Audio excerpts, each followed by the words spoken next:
It was a season of two halves for McLaren, one where they couldn't even get into the points, and then all of a sudden were fighting for podiums and pole positions. Let's take a look back at their 2023 campaign.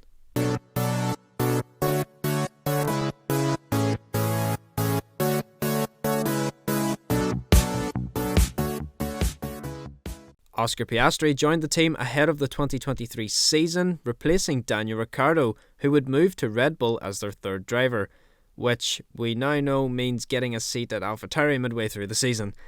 He would partner Lando Norris, who was embarking on becoming the team's out-and-out first driver, using his F1 experience so far to give Piastri a helping hand as he settled into F1.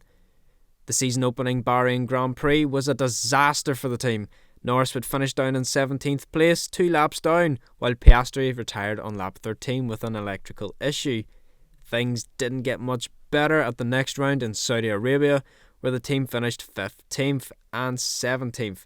However, they did manage to score their first points of the season in Australia, with Norris finishing 6th and Piastri in 8th.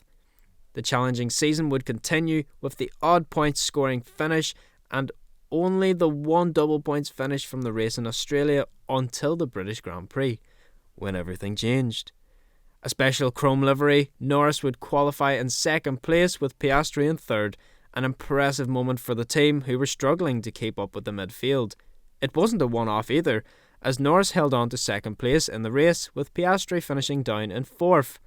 A second podium followed for Norris in Hungary, before they started to slowly fall back down the order with a few retirements and low point scoring finishes.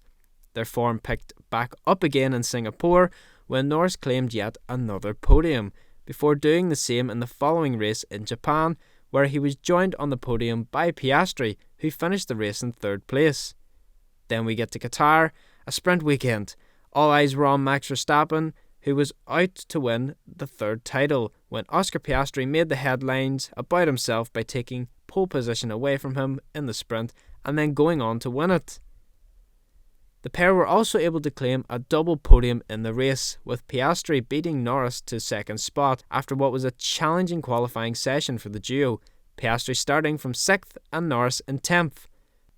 For McLaren to take to Silverstone and have such a good weekend in front of their home crowd is something we have missed in Formula 1 in recent seasons, and was a high point in the season dominated by Max Verstappen and Red Bull. It also proved that the risk McLaren took in replacing a driver as experienced as Daniel Ricciardo was a good one, as Piastri has been able to challenge Norris, and a healthy battle between the two will help push the team forward. But anyway, that's all we have time for today. Thank you for watching. I hope you can join us all in the next one. Goodbye.